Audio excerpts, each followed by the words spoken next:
There was no team that underachieved more than Clemson last year. With everything coming back, it felt like, hey, I don't have to go to the portal this year. We're loaded. And now you're looking at this year, Adam, and you're getting a Clemson win total of 7.5. It's juiced over at -140. I'm curious your breakdown of Clemson, because I did see in our preseason predictions that you might have little old Clemson winning this conference. This is VSiN's College Football Betting Podcast. Welcome in. Another edition of the VSiN College Football Betting Podcast. I'm your host, Tim Murray, and boy, it just feels right on a Monday to welcome in our Monday co-host, the man, the myth, the legend, managing editor of VSiN.com, Adam Burke. Adam, we're less than 3 weeks away. The guide is out, 345 pages of glory. You wrote about 50% of that guide, so we're going to dive into it over 2 episodes this week. Today, we're going to do the ACC. Later this week, we'll do some G6. But talk to me and the peeps out there about this behemoth 345-page college football betting guide, which, by the way, is the cheapest betting guide on the market. So not only is it great, is it for bettors, it's cheap too. Yeah, it's cheap, but I'll tell you what, we put a lot of effort into this betting guide. We do every single year, but I think this one's just fantastic. And yeah, I mean, you get the intro offer over at VSiN.com for $9.99, and it gets you this guide, right? So you're effectively paying $9.99 for it. And you're also getting a month of everything that we do over there. And I know this is a college football podcast, but our NFL 2.0 betting guide comes out August 31st. So our post-preseason look at the National Football League, updated best bets from hosts and all that. You sign up for the intro offer for 30 days. Well, I'm not great at math, Tim, but we're recording this on August 10th. We released the NFL betting guide on August 31st. That's less than 30 days away, so you'll get that too. Really looking forward to everything that we have going on here throughout the rest of the month of August, on into September, obviously, as well. But this guide, look, I think there's 3 reasons why this is the most important guide that we do. The first is, the transfer portal is absurd, right? Thousands of players changing places, 35 new head coaches in college football this season. I think it's 33 brand new, and a couple guys with the interim tag taken off. There's a lot of movement, right? Not to mention all the coordinators and all that. So we've kept track of all that for you. We have all of that for you, here in the guide. The second thing is you get all of Steve Makinen's stuff, right? You get all of his lines for every single game, all the season win totals that he's playing, returning starters, strength of schedule, all those kinds of different things.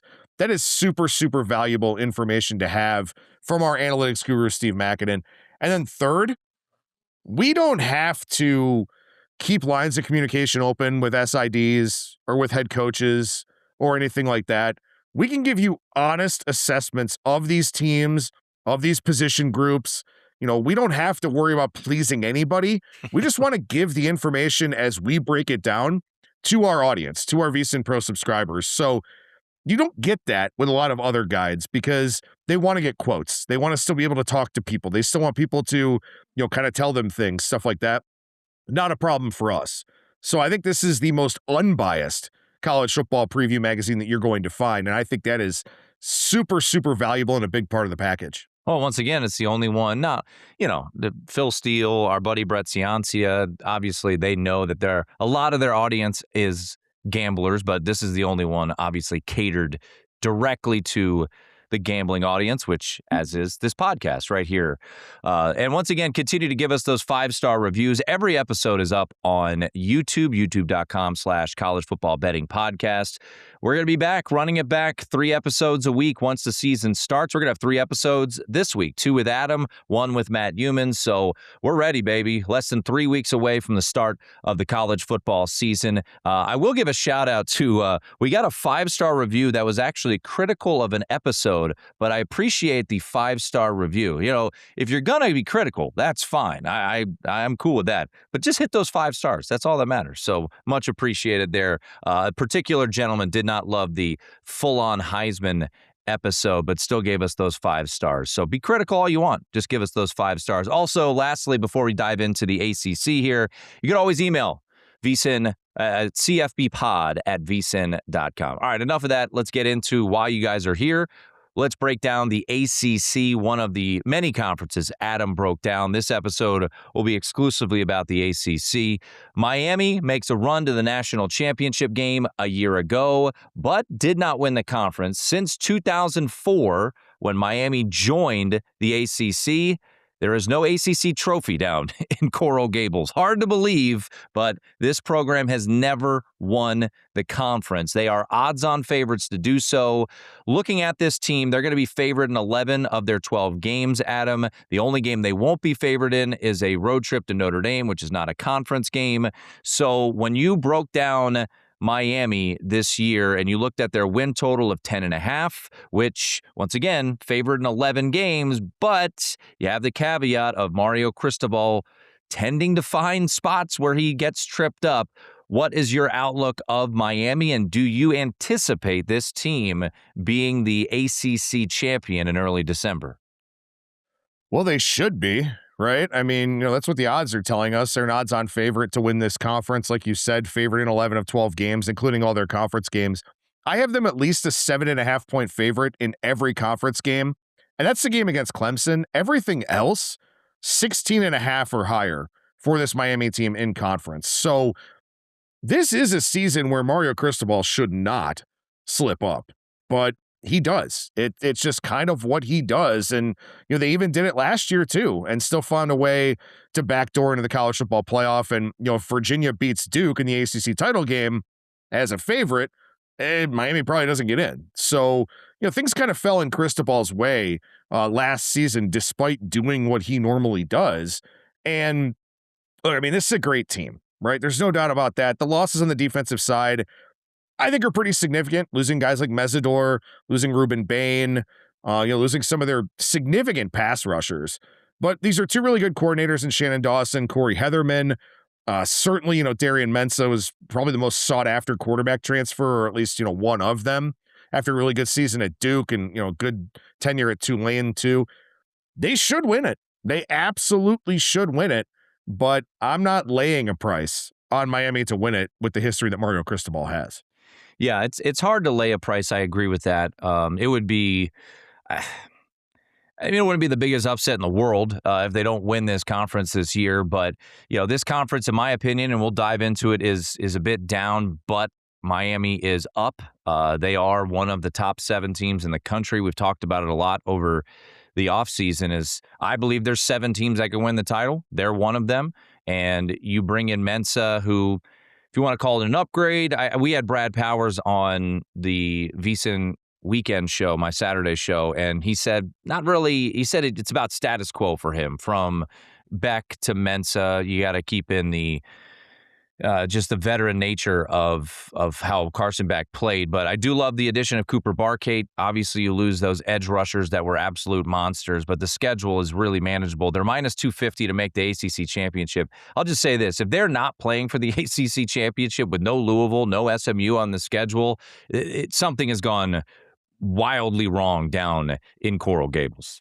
Yeah, especially because, as you said, right, I mean, despite Notre Dame playing a lot of ACC teams, it's not a conference game. And that's the one that, definitely stands out, to be sure, right? I mean, that's the only game where they're going to be a dog. And I think they're a pretty significant dog in that game. I think people are going to be kind of surprised, looking in as they're kind of getting into college football and looking at some of the games of the year lines and all the stuff that's out there.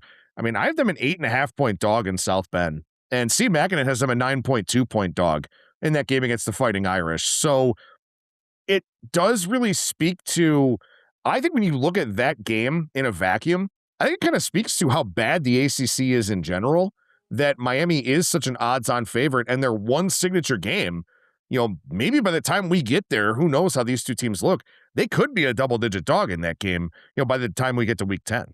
Yeah, that is going to be one of the most anticipated games. I will be there, so I'm looking forward to it.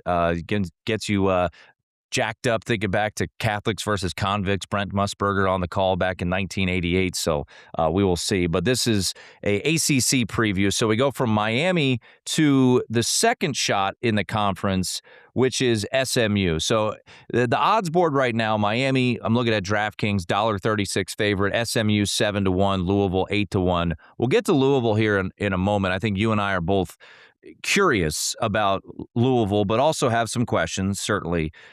Is SMU sneaking under the radar? What do we find out from them? Because right out of the chute, that's a tricky game. And I bet under Florida State's win total, Adam, but I wouldn't be surprised come Labor Day Monday if I find myself on Florida State. That line is suspiciously short. You look at the home game Monday night, desperation for Florida State, everything there. So SMU, I feel like we learn a lot about them right out of the gate because they have a road trip to Florida State week 1, Cal Davis week 2, and then at Louisville. I mean, the reality is they could be 1-2, and where we've got questions. Maybe it's a buy low candidate, or they could be 3-0, and we're saying, whoa, this SMU team is the real deal. Yeah, and that's the tricky thing to figure out with this team, right? I mean, I do have them a 1.5-point favorite in that week 1 game at Florida State. 2-point dog on the road at Louisville on September 19th in week 3. So those are two really, really fascinating games right out of the chute, both of them on the road. We're going to find out a lot about SMU here. Certainly Kevin Jennings, an experienced guy at quarterback, his final season there with the Mustangs. And then in week 4, they actually faced their former offensive coordinator, Casey Woods, who has the head coaching job at Missouri State. We'll talk about them later in the week in that group of 5 show that we do, or group of 6 show, I guess now. But I mean, I kind of lean under a little bit, 8.5 with this team. 8.66 is my projection. But a lot of this kind of boils down to later in the season, they play Virginia, right? So we'll see what Virginia looks like after they had a great regular season last year. Cal's probably not going to go to SMU and win, but with Tosh Lupoy, their first-year head coach coming out of the Dan Lanning coaching tree, Jaron Sagapolotele probably going to have a really good season. That's kind of a tricky game, I think, where then you go on the road to Syracuse, a Syracuse team that looked very good when Steve Angeli was healthy last season, and then he got hurt and everything fell apart. And then Virginia Tech with James Franklin. What does James Franklin have the Hokies looking like, when we get into October and November? So while this SMU team is good, and while they're more proven than a lot of the other teams in this conference, they do avoid Pitt, they do avoid Clemson, they do avoid Miami, which is why they're the second favorite out there. I'm kind of lukewarm on this team, if we're being really honest here. I mean, I don't know how the running back position, the skill positions are going to go. By the way, if you want to feel really old, co-offensive coordinator for SMU, De'Ara King, the former Houston starting quarterback. So I think this team is good. I don't think they're great. And I don't think, 7-1, 750 is a good enough number to invest in them to win this conference. Yeah. And like I said, the next team we're going to talk about, I'm intrigued by. I didn't bet them to win the ACC, but I always liked them in that underdog role, and that's Jeff Brom and Louisville. And, on that lengthy podcast me and Dustin did going through all the possibilities for the Heisman Trophy, look, I did bet a long shot bet on Lincoln Keenholz to win the Heisman Trophy. The reason is I think early on in the season, there's a lot of opportunities for him to showcase who he is. Maybe he'll stink. And then it was a 100-1 bet that we throw in the trash, but they play Ole Miss to start the year. We've seen sharp guys come in, take the 7.5, take the 7. Right now, market's sitting at 6.5 there for that neutral site game in week 1, that Sunday night game against Ole Miss. They host SMU. They do have to go on the road to NC State, which will be a tricky one. We'll talk about the Wolfpack here in a little bit, but they also avoid, as we've discussed, they avoid Miami on the season, and they avoid Clemson as well. So Louisville, 8-1 to win this conference. A lot of talent in that backfield. They do a good job in the portal. What's your overall feel on this Louisville team right now? If you're looking at the win total for the Cardinals, you're looking at 8.5, juice to the under pretty decently. Yeah, so, one of the things that we did in this year's college football betting guide, and also our NFL betting guide that we put out back in late June, we had 3 burning questions for each team. And the first burning question for Louisville was as obvious as it can possibly get, right? Is Kienholz the missing link, is the way that I worded it in the guide here. We know nothing about this kid, Yep. right? I mean, you get recruited to Ohio State. We know you're pretty good. We know you can ball a little bit, but now he's going to be a starter at a Power 4 program with a guy who's said to be a quarterback whisperer in Jeff Brom, right? I mean, Tyler Shuck turned out pretty well, and he's probably going to start for the Saints this season. Miller Moss, maybe not so much, but now he gets another chance with a guy who he can really mold, right? I mean, those other guys were starters at other places, had some habits he had to break. It's kind of like a golf swing, right? I mean, Kienholz is a guy who kind of comes in like ready to learn. These other guys, you had to break some habits, change the grip, so to speak, stuff like that. So I'm really curious to see how this plays out. However, Jeff Brom, much like Mario Cristobal, who we talked about already, this dude finds ways to lose games he shouldn't. And I have them favored in 11 of 12 games, only when they're not favored in that aforementioned neutral site game against Ole Miss.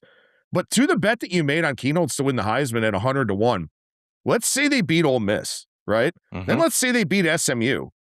Kienholz is going to have to be a big part of that. I know Isaac Brown is a star at running back and a complete stud, but Kienholz is going to have to do something in those two games. So that's one of those speculative plays, and I think from a prediction market standpoint, it makes a ton of sense, where you get him as a long shot play. If they beat Ole Miss and SMU and he plays well in those two games, he's maybe, 30-1, 25-1, where they're favored in the rest of their games going forward, and perception will go up, so they'll be a bigger favorite than we kind of see them at now in most of those games.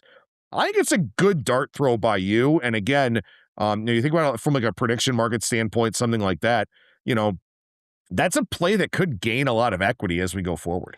Yeah, and that's kind of my hope, right? As you think back to the long shots that have won the Heisman Trophy, Devontae Smith was the COVID year. That was certainly just a bizarre season, and then he just emerged as an elite receiver, and it felt like people didn't want to give it to Mac Jones.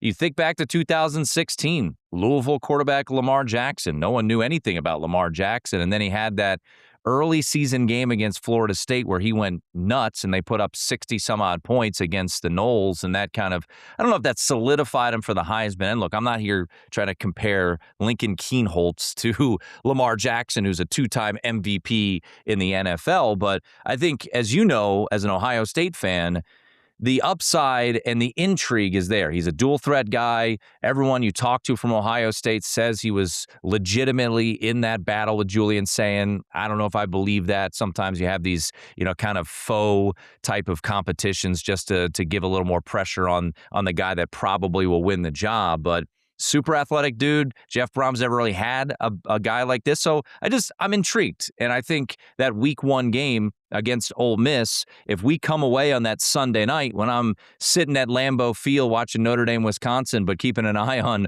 Ole Miss and Louisville, and the better quarterback in that game is not Trinidad Chambliss, then we might be cooking with gas here. But it's a long shot for a reason. But I do want to look at that game real quickly, that week one game, because there's so much expectation, hype around Trinidad Chambliss and Ole Miss, understandably so. And Adam, I know Paul Stone has his rankings in the guide, another great piece in our guide, 15 best quarterbacks. I think you could talk to 100 different college football ball knowers, if you will, and you'll get 100 different top 15s. That's how great the quarterback class is. I have Chambliss slightly ahead of everyone, but could Kienholz go in there with Jeff Brom and look like the better quarterback? I certainly think it's possible. And, I'm hoping that a 7 shows up again, Adam, because I will be on the Cardinals. Because to your point, Jeff Brom loses games he's not supposed to lose, but he also wins games he's not supposed to win.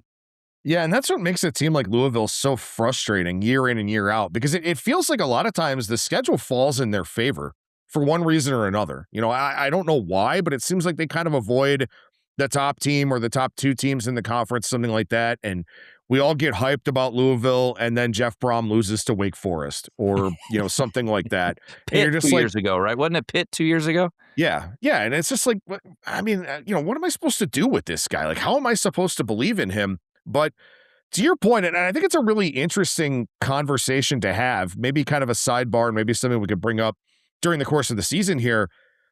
You don't see a lot of dual threat quarterbacks anymore, at a lot of these, blue blood college football programs. We see a lot of pocket passers now. Everyone wants to run the pro style offense, stuff like that. Maybe if, because it's kind of like the NFL, right? Where running backs were like barely used. And then now all of a sudden running backs have come, back full circle and they become an important position again.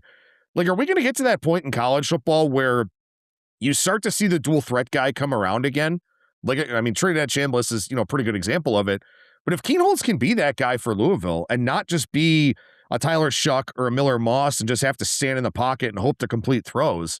Like, this might be the type of season, if Kienholz is that guy, that Louisville can be that team that actually meets and maybe even surpasses expectations. And when you think about Ole Miss specifically, I mean, it's definitely some personnel losses from last season, right?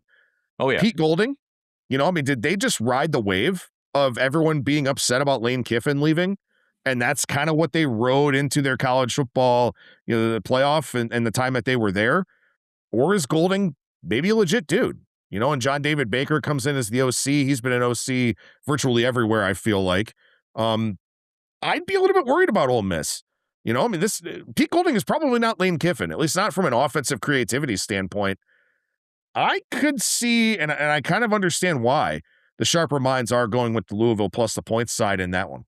Yeah, and still kicking myself, for not taking that. That's always the unique and tricky part about week 1 and week 0 is those lines are up there for so long. So they get beaten. Those sharp guys come in early. They scoop them up before you're really looking at them. So, we'll see if that public money comes back in and maybe a square shop goes to 7 at some point. So I'll keep my eyes peeled on that one. But I will be involved with Louisville more than likely in week 1. Real quick here, too, about week 1, right? I mean, I talked about it. We do a really good job of outlining all this in the college football betting guide of the transfer portal, of the potential impact guys, stuff like that. But, I mean, let's be honest here, Tim.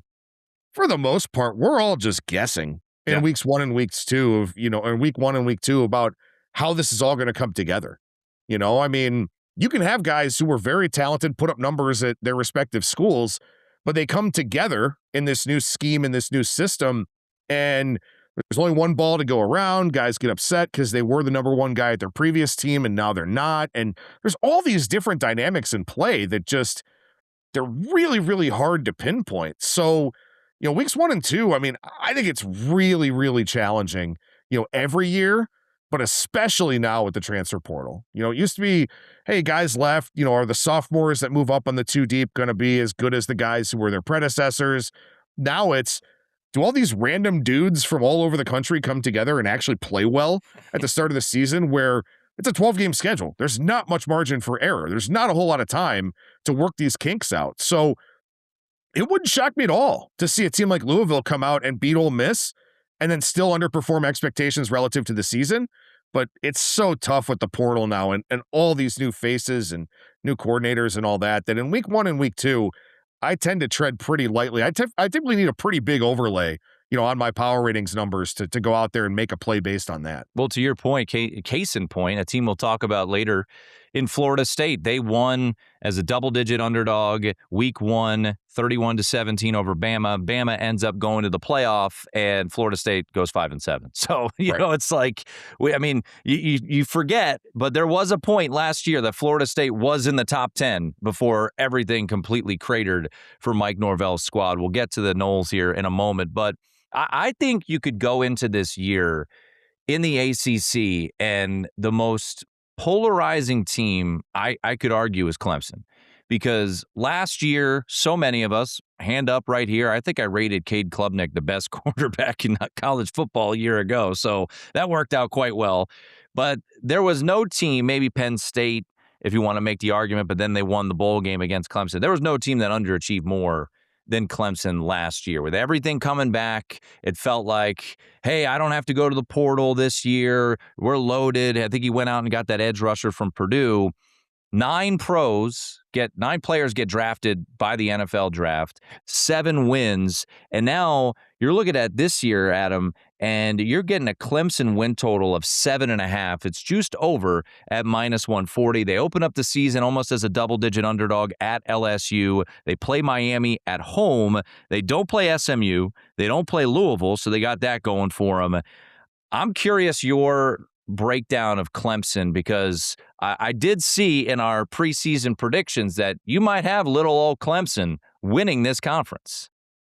Yeah, and it sickens me as a South Carolina fan by marriage. But look, man, I mean, Dabo has been really, really good here for a very long period of time. And I think that the familiarity with Chad Morris as the offensive coordinator is really going to help this team. I mean, we talked about it a lot on this podcast, a lot on our various VSiN shows. Like, Garrett Riley was the scapegoat. Garrett Riley got thrown under the bus. It backed over him a couple of times. Dabo picked him up and hit him with it again. Every chance that he got. He just hated working with Garrett Riley. And I think that maybe there was some pressure, either internally or externally, to kind of modernize this offense a little bit and go with a guy like Riley. And it didn't work.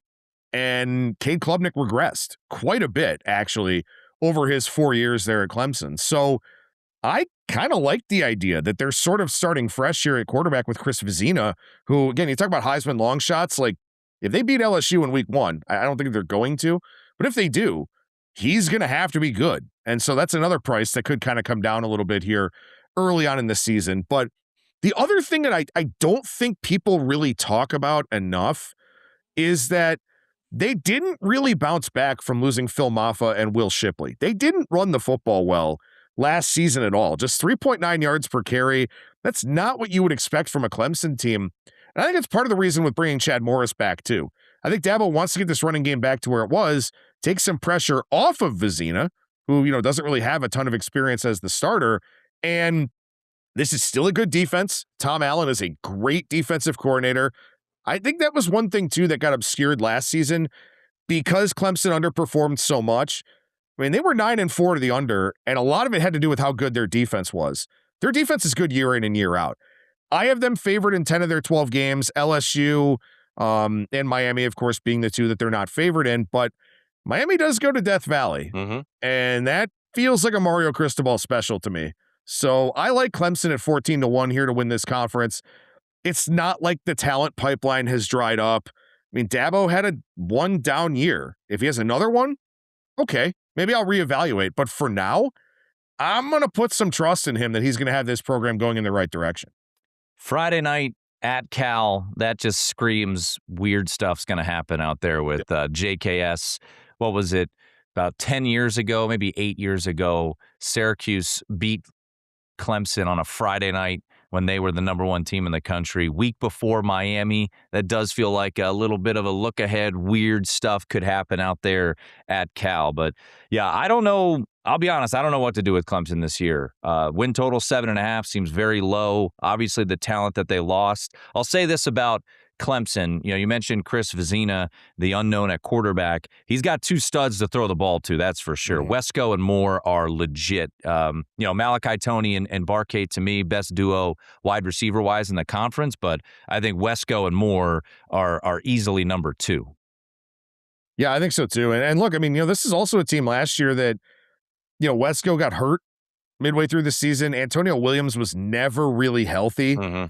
So, that definitely hurt the ceiling for this offense. And maybe in thinking about that, maybe I was a little bit too harsh on Cade Klubnik, right? I mean, you're missing 2 or 3 of your top guys at wide receiver, and, a program that doesn't go to the portal, doesn't fill holes on the offensive line by going to the portal.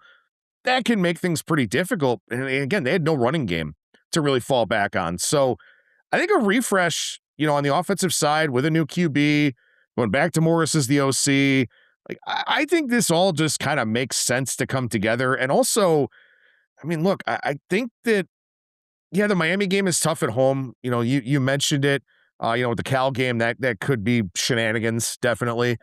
But LSU and South Carolina, they're not conference games. Yeah. So Clemson going 7-1 in conference, losing to Miami, or Clemson going 7-1, beating Miami and losing somewhere else along the way, Vatech, Florida State, Cal, whatever the case may be, that should get them in the ACC championship game. And if Miami's not as good as we all expect, I'm sitting 14-1 in a neutral site game that's, maybe a touchdown spread. I'm okay with that position. Let's take a quick break. When we come back, still a lot of meat on the bone when it comes to the ACC. Florida State, what to expect from them. Virginia Tech, a lot of preseason hype with James Franklin coming in. A lot of hype surrounding Dave Doran and NC State. And that disaster that is brewing in Chapel Hill. So we got a lot to get to. Quick break. It is the VSiN College Football Betting Podcast. All right, we're back. It is the VSiN College Football Betting Podcast. A little news to pass across. We're hitting the road yet again like we did last year. We're going to Hawaii, baby. Wednesday, August 26th, to start off the college football season, a special VSiN primetime live from the islands, sponsored by the hat that Adam is wearing right now. Rainbow Authentics, our guy Mike Kawazoe and our friends at Rainbow Authentics, the presenting sponsor of our trip out to Hawaii. So we will kick off the season yet again in the islands, and then I'll come back home, do the Saturday show, and then I'll jump back on a plane, Adam, and I'll go catch Hawaii taking on Stanford. And we'll talk about Stanford because, of course, Stanford, as we all know, is your classic ACC team and what to expect from them in year one of Tosh Lupoy. But Wednesday, August 26th, Thursday, August 27th, a special episode of this podcast brought to you by our friends over at Rainbow Authentics. You're looking sharp with that Rainbow Authentics hat there, Adam. Yeah, I wonder who got it for me. I know thank you so much. I appreciate that. And look, I'll say this, man. Real ball knowers in the hat community know Richardson 112s, definitely the best trucker hats to have. So shout out to Rainbow Authentics for using a really, really good product. I mean, the logo looks fantastic. And again, thanks to those guys for being such big supporters of the college football betting podcast. And the only thing I'll say is I'm kind of pissed off you didn't invite me to go to Hawaii with you. I'll get you a room. I know a guy. I know a guy. We'll get you a room. Come on out, baby. Let's make it happen. I'm tempted, man. Road trip. Very tempted. Road trip. And we'll get you a canoe. Yeah, nothing says road trip like flying over the Pacific Ocean. We'll get you a canoe. We'll get you a motorboat. We'll get you out there. All right, let's jump into, man, there's so many different places to go here at this portion of the ACC. And I'll be honest, we're not going to hit all 17 teams. That's why the guide is out. Adam broke them all down. Read about them in the guide. But let's start with Florida State, because I did bet this win total under. It has moved a decent amount to the under. Right now, DraftKings is at minus $1.75. I laid $1.60. We talked about it on the podcast. The schedule's really tough, but like I said, Adam, that week one game will be a tell of what to expect from Florida State, and they still could win that game and then go under the win total. The schedule, they play the top 7 teams based off of the odds. The only bad team, air quotes, that they play is Boston College. They get them in November. Who the heck knows what that game's going to be like if they checked out on the season. They have to play Alabama on the road. They obviously have their rival in Florida as well. Florida State, I don't even know if it's hot seat. It's his cheeks are on fire right now. I mean, everything's aflame, and he would have been fired if they had the money. And they got some talent on this roster, but as you know, writing this team up, they lost a lot of talent too. So what do we expect from Florida State? Also, just the weird situation of Gus Malzahn leaving, Tom Herman comes in. It feels so off down there in Tallahassee. Can this team get to 7 wins or more this year? 6.35 is my projection here for the Seminoles. I think there are 2 really bad things about this program right now. The first is Mike Norvell's buyout, right? I mean, I still think Norvell's a pretty good head coach. He's going to go be a great OC somewhere probably and kind of, resurrect his career a little bit. I think maybe this job is just too big for him, or, maybe there's just something going on behind the scenes that just makes it too difficult. But the other thing is, look, I mean, nothing against Thomas Castellanos, who's going to catch a stray here. Like, who's trying to play again, by the way. Of course he is. Ashton Daniels, like, really? I mean, I know that the guy was kind of highly touted as a recruit, right? Stanford and Auburn and all that. But, like, this is not the caliber of quarterback Florida State should have in the current landscape of college football, right? You can go out there and buy whoever the hell you want to be your starting quarterback. And they landed on Ashton Daniels? Like, why? So maybe there is, for whatever reason, absolutely no money in this program. Nothing in the NIL collective. I don't know. I understand not wanting to give Mike Norvell $50 million to walk away. Probably for the health of the program, you should. But then if you're not willing to pay the buyout, like, at least go get the dude a quarterback. And you got Ashton Daniels, who I don't even know if he's going to start for this team or how long he'll start if he is the starter. I won't say it's disappointing because I'm not really a Florida State fan or anything like that, but I think just it's disappointing in the sense that you want Florida State to be good because it's fun when a team like Florida State is good based on their program history and all of that. And like in this era of buying whoever you want, they're shopping at not even Dollar General, not even Family Dollar, like Five Below or something. Like, it's embarrassing. It really is. So, long story short, I'm definitely looking at under 6.5 with Florida State. I'll say this, and I'm going to give a shout out to a different podcast, but we're all friends on the college football world.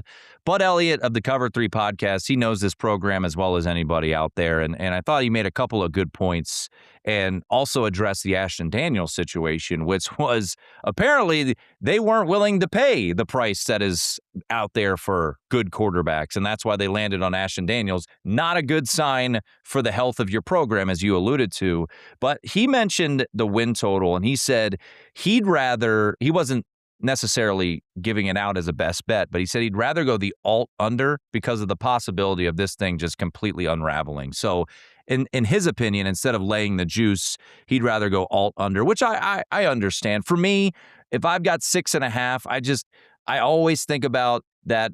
Whether Florida State gives a you-know-what about getting to bowl eligibility, they probably don't. But there is always that, 6 wins, do they get to 7? So that's why I laid the $1.60. But man, yeah, it's you don't say it often, Adam, because it's the ACC and the depth is non-existent. We've already discussed, Miami being the top dog. But to look at the odds board, and I know I've said this a number of times, but those who are new to the podcast, if you look at the odds board right now for the ACC, it's Miami, SMU, Louisville, Clemson, Virginia, Pitt, and then NC State. Florida State plays all 7 of those teams, and they don't get the likes of North Carolina, Stanford, Syracuse, Wake Forest. The only cellar dweller is Boston College. So the schedule really is a challenge. And oh, by the way, how about a week 3 trip to Tuscaloosa where you beat them a year ago? So they're going to be all sorts of angry for that game. And I think Florida, by the end of the year, who knows what they're going to look like. I'm a believer in John Summerall. Differing opinions out there. I've heard some sharp guys make the point of taking Florida under their win total, but still got to play Florida to wrap up the regular season. Short week after you play NC State. So, and I think this should be mentioned too. When you have situations of coaches on the hot seat, right? If you get pummeled by Miami in week 7 and then you have a bye, like at some point they're going to go, we just have to pay this. Yeah. Right. We just have to. And they're probably going to be 2-5 at that point with their only wins against New Mexico State and Central Arkansas. And if they lose to either one of them, forget it. Mike Norvell will get fired on the sideline. Like then you've got Clemson after that, Boston College, and then games that are, 60-40, 55-45 games against Pitt, North Carolina State, and Florida. Like, I think it's a really smart play from Bud to be looking at that alt under because you fire Norvell in week 8, maybe the team rallies, but in all likelihood, you're going to have a bunch of players going, where do I want to go next? And so the timing of the bye week is suggestive to me that they could be 2-5 and then things do just completely fall apart. So yeah, I think that makes a lot of sense to look at an alt under there. By the way, 2 of their road games are Friday nights as well. ACC not known for great atmospheres outside of Clemson, let's be honest. But you got in a Friday night, you get all liquored up. You go to an ESPN game. Louisville Friday night, that'll be a good atmosphere. Pitt Friday night, I don't know. It's a football stadium. I'm sure the Nard Dope will say something idiotic about playing on a Friday night anyways. But we do get Florida State week 0, 31.5-point favorites against New Mexico State on CW. So, we got all the bases covered week 0. There you go. Watch Seventh Heaven and then watch the football game. And damn straight. So, speaking of week 0, we actually do arguably have the best game of week 0 is NC State and Virginia. I say arguably because you could make a case that I think Memphis UNLV is probably pound for pound the best game of week, and maybe the game I'll be at, Stanford and Hawaii will be. But Virginia and NC State, these 2 teams, very intriguing because Virginia, they had a rabbit's foot up there, you-know-what. It felt like all of last year until the ACC championship game when they couldn't get it done. So do they have a little bit of regression? Let's start with the who's here, because NC State's a team that I think a lot of people have been kind of hyping up this year, so we'll save them for a moment. What do you expect from Tony Elliott's squad after an 11 wins last year? I mean, it felt like they were winning every game. They won their bowl game. They beat Missouri. So 11 wins a year ago, losing the ACC championship game. Do we see some regression from the who's this year? Yeah, I think you kind of have to, right? I mean, Jamari Taylor's gone, 1,000-yard rusher, 14 rushing touchdowns, also fourth in receptions and fourth in receiving yards too. So this is a guy that they correctly isolated as somebody whose hands you want the ball in. And that makes a ton of sense. But to be such an all-purpose player like that and then not have him, I think that definitely creates quite a few voids, especially if part of your offense is using the running backs out of the backfield. Not everybody's got great hands coming out of the backfield, but it seems like Jamari Taylor definitely did. Now, again, I understand they've got a little bit of hype at the quarterback position, right? You got Eli Holstein coming down from Pitt. You got Bo Pribula coming in from Penn State / Missouri. So, maybe the drop-off from Chandler Morris, not that big of a deal. But, I mean, look, this is a team that, they were really good on third down both ways. That's probably not going to carry over year, especially in college football with so much turnover schematically and also personnel-wise. This is a team that they ran 163 more plays than their opponent, just because they were able to stay on the field, largely because of a guy like Taylor and because they fared so well from a turnover luck standpoint. Like, there are so many indicators pointing down about this team. And also, I don't know how good of a coach Tony Elliott is. Quite frankly, I have no idea. So, even though last year they had the big season, they went 11-3, they were right there knocking on the door as a playoff team who everyone probably would have bet against had they made it. There's a lot of regression expected here. 14 returning starters based on Steve Makinen's numbers, but again, returning starters doesn't tell the whole story. It's really about returning production, and they don't have a lot of it at some very key positions. Well, the key position for NC State is quarterback, and they do have C.J. Bailey returning. They do lose a lot of other pieces, which is certainly notable. Hollywood Smothers transfers out. He's now at Texas to name one, but Terrell Anderson, he goes to USC. So they did lose some key pieces here, but you look at the schedule, if you can, split Virginia and Vanderbilt, or maybe pull off win both of those games. You look at this schedule, you have Louisville at home, you don't play Miami, you don't play Clemson. So there's some wiggle room here. You don't play SMU. Right now, win total is 7.5 plus money to the over, or heavy juice to the over on 6.5. Are you buying the Dave Doeren, I don't want to call it hype, expectations this year for the Wolfpack down in Raleigh? My projection for them, 7.09 wins. So, I'm definitely sort of in line with the market and what the market kind of thinks here. By the way, it should be noted that game against Virginia in week 0 is not a conference game. It is not an ACC game. So something to keep in mind if you're looking at the conference win market, or, the fact that they're 22-1 to win the ACC. Keep in mind that first game, not a conference game for them. But look, they lost a lot on the defensive side. They didn't get after the quarterback much last season, but the guys who did are gone. This was a terrible third down defense, 128th in the nation, and they lost some of the guys who actually put up numbers. Now, again, does returning production or returning starters matter when the defense wasn't that great? No, probably not. But this is a team that, with DJ Elliott, a guy who's been a longtime defensive coordinator, they weren't good in those really big play calling situations. And so a little bit worried about that, especially when you're working in a lot of new guys. Look, Dave Doeren's been around, and I also think that I'm curious to see what your take is on this. From a narrative standpoint, right, when there's no loyalty to a program anymore, Dave Doeren's been in Raleigh for a very long time. And I think sometimes from a betting standpoint, especially from some of the older guard, some of the guys who have been wagering on this sport for a long time, I think they just kind of want to will somebody like Dave Doeren to succeed and just kind of want to support the cause a little bit, where the schedule definitely justifies it to a degree. But I think people just want to root for Dave Doeren, in a college football world where loyalty is just not a thing. And he's there for his 14th season now with the Wolfpack. So I think there might be a little bit of that kind of inherent bias built in a little bit for NC State too.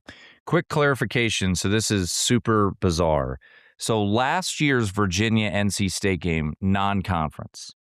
This year, with the ACC being as smart as they are and having half the teams with 8 conference games and half the teams with 9 conference games, it is now flipped back to a conference game. So, yeah, it is. I made that mistake earlier this summer. I just went to NC State's website to confirm it, and it does have ACC under it. So just note that bizarre thing there. And also, that game was supposed to be played in Brazil, and now it is played in Charlottesville. So, yeah. Did they maybe turn it back into a conference game because of that? I don't know, but you it is an playing ACC a conference game in Brazil.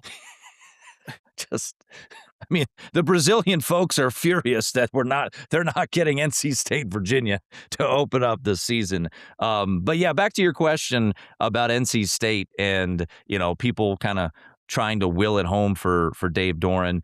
Yeah, I think, when you see a returning quarterback and a coach that's been there since 2013, and this team is always just kind of, I feel like they just live in that 7 to 8 win range. And there was a good team, I want to say, when was it, 2018, they had some hype coming into that year. They had a lot of returning players, but they've never had double-digit wins. But they've also never been, outside of his first year, been horrific. So NC State just kind of is who they are, and they just live in that 8-win land. So I certainly understand why people are looking over the win total. I've never been a huge Dave Doeren guy. I'm not a anti-Dave Doeren guy. I don't know if there's many of those out there. I just think NC State tends to live in that land of mediocrity of 7 to 8 wins, and that's where their win total's at. And here's the thing too, man, is I mentioned it. Yeah, they kept CJ Bailey, and CJ Bailey, no doubt, tried to get poached. He's a very good quarterback, but they lost a ton of other talent, right? Their 3 top wide receivers are all gone, going on to different places. They lost a lot of pieces to the transfer portal. So they kept Bailey, but they lost a lot of others. Well, and I think something else that's worth pointing out here is the way that the schedule is set up too, right? I mean, they play Cal, Duke, and Syracuse all at home, weeks 9 through 11. Their road games to end the season, Florida State, who we talked about already, that just could be a burning, raging tire fire by the end of the year. And then North Carolina in the rivalry game where, there's a couple of things that seem to be happening around that program right now. What do they look like by Thanksgiving weekend? What did you just say? Raging tire fire? I think that's what they already are, right? Yeah, that's pretty fair. But look, I mean, this is a team, so 3 home games, weeks 9 through 11. And then, Florida State, North Carolina, I think that's, part of the reason too. I mean, yeah, I have my projections and I have my power ratings and all of that. But one thing that I don't take into account with my projections is kind of the timing of games, right? I don't price in a bad situational spot like we talked about Clemson, going out to Cal. Mm-hmm. I don't price that stuff in pre-flop before the season. But it is something I do consider, qualitatively speaking, when looking at win totals and stuff like that, to where they very easily could go 5-0 over their last 5 games. And if they just don't, embarrass themselves in the early part of the season, you feel pretty optimistic about the position that you're in with their season win total. So I think that's, another driving factor as well. So I'll mention a couple things regarding a handful of teams before we wrap things up here on the ACC. North Carolina win total 4.5, juiced over minus $1.30 at DraftKings, plus money to the under. Brad Powers on the VSiN Weekend Morning Line, our buddy Brad, who's been on this podcast a number of times. Obviously, we're both friends with him. One of his best bets right now at this current time in the market, under 4.5 wins. I heard our buddy the Bear, Chris Felica, also echo that sentiment. What did you break down with this UNC team? I will say, I'll say something positive. I do like the hire, even though it's hilarious that it's Bobby Petrino and just all the optics of him with the neck brace and the motorcycle and the, young woman at Arkansas. I do like that hire at offensive coordinator for North Carolina. All right, that's probably all the positive I could say about UNC, but win total 4.5, juiced over at minus $1.30. Yeah, I mean, is it kind of like the Spider-Man meme of Bill Belichick and Bobby Petrino just looking at each other? I think it's definitely a possibility. Obviously we'll see what happens with this whole Michael Lombardi thing. And there are some questions outside of the personnel thing that, was reported with Lombardi. Some questions about, how on the up and up they were in terms of recruiting and, some of those things too. So we'll see if that has any impact on the program as the season goes along. But I think something that's really fascinating, a dynamic about the Tar Heels that I'm curious to see how it plays out. So they paid Billy Edwards to come in. I don't know why. There's really no justification from how he's played to pay Billy Edwards to come in. You've got a 6'5" kid in Miles O'Neill. You got a 6'4" freshman in Travis Burgess. O'Neill was a Petrino recruit. Burgess was a top 10 caliber quarterback in his class. So you've got this veteran that you paid for I don't know what reason, right? Maybe Belichick likes him. And then you've got these two guys who could be quarterbacks of the future for this program. Is Bill Belichick the head coach of the future for this program? What role does Bobby Petrino play after this season? Like, are they going to actively dig in their heels with Billy Edwards, who doesn't have the ceiling of these other two guys on the depth chart, and I mean, not like submarine the season, but just not have a higher ceiling because Belichick doesn't really care about what happens going forward? That's a really weird dynamic to me where the best quarterback on the roster is probably not going to start. And at some point, you're going to have to make that move for the future of the program, whether the boosters force it or the AD forces it or something like that. And is Belichick going to put up with that? Probably not. There's just so many weird things about this program that we don't know. We have no idea what goes on behind closed doors, but the quarterback carousel, whatever you want to call it, how that's going to play out publicly, that's what I'm most interested in seeing with this Tar Heels team, because I may want to bet on them if they go to the higher upside guy late in the season, but I'm not interested in betting on Billy Edwards at this time of the year.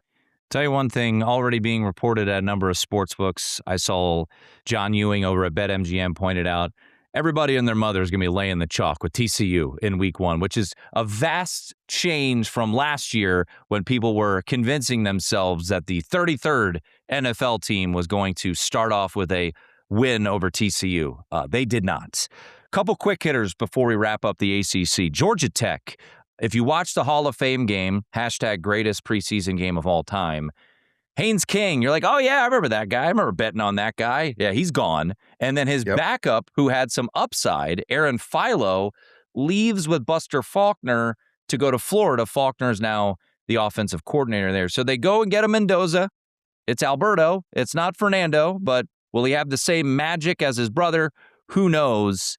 We had Todd Furman on VSiN Primetime last week, and he gave out a best bet of under 6.5 on Georgia Tech.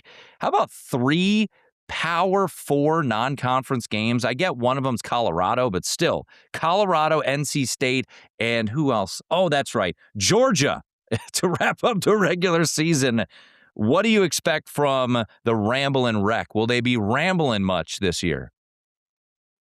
Yeah, it's a tough schedule, right? Tough schedule, a lot of moving parts, a lot of new guys. We don't know what Alberto Mendoza is going to do because Curt Cignetti never wanted to take his foot off the gas pedal and just, he barely played, despite the fact that he had plenty of opportunities to do so. So we don't really know what he is. I mean, I'm not going to say it's like Lincoln Keenholz at Louisville, but there is a similar, type of dynamic there.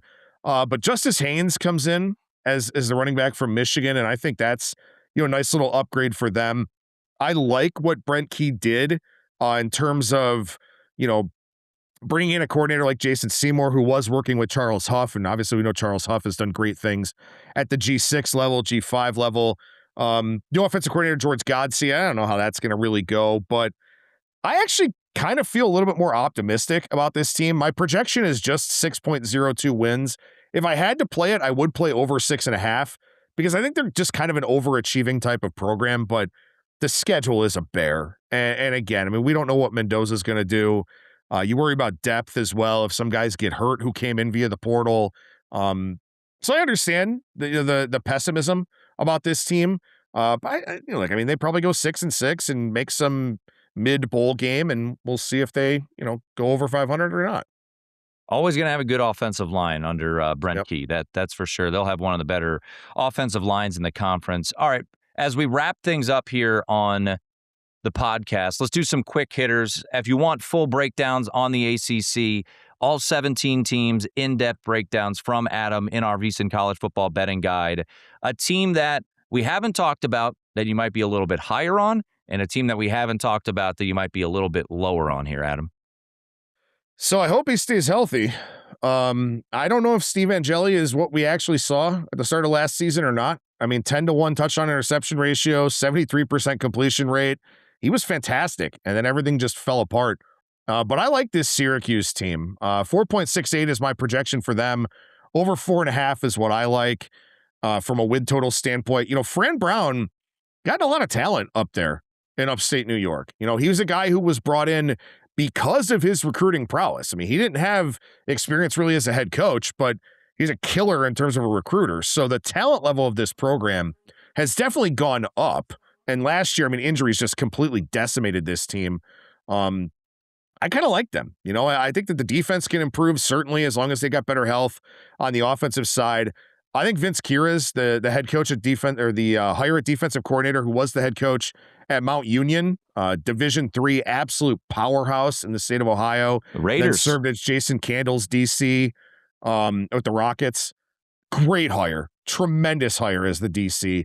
I think Syracuse is going to be a lot better. So I do like them over 4.5 wins. That's one I like.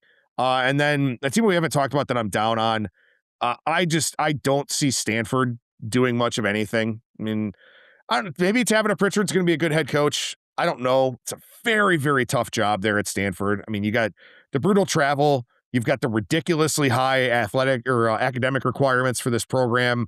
You know, they get a $50 million donation and they decide Davis Warren is the guy they want to be their starting quarterback. I'm definitely down on Stanford for this season. Again, I mean, I hope they turn it around in Palo Alto, but you know, Chris Richard, it's a tough scheme that he's going to put in, you know, former DC of the Seahawks. I think it's going to be tough for the defensive guys to kind of carry over. First time OC, not much at the quarterback position, all the travel. I like Stanford under 3.5. Market moving with Stanford, though, in that week 0 game against Hawaii. Maybe some of the news coming out of Hawaii camp with the injury to Pefeli Ashlock could be leaning into that. So we'll see where the market ultimately settles on that one. Hey, good news. More with Adam Burke later this week. We're going to dive into, let's be honest, where he really loves to thrive. The non-power conference, the G6. We'll dive into those later on this week, but that's going to do it for this episode. If you want more on the ACC, as I mentioned, Adam broke down all 17 teams over at vsin.com. So check it out, our VSiN College Football Betting Guide, vsin.com/subscribe. You could check out our intro offer, as Adam talked about at the start of the pod, for just $9.99. Cheapest guide available, 345 pages, best bets galore. All right, that's going to do it for this episode. More with Adam later on this week. I'm Tim Murray. Thanks to Wyatt and Ryan, our producers. This has been the VSiN College Football Betting Podcast.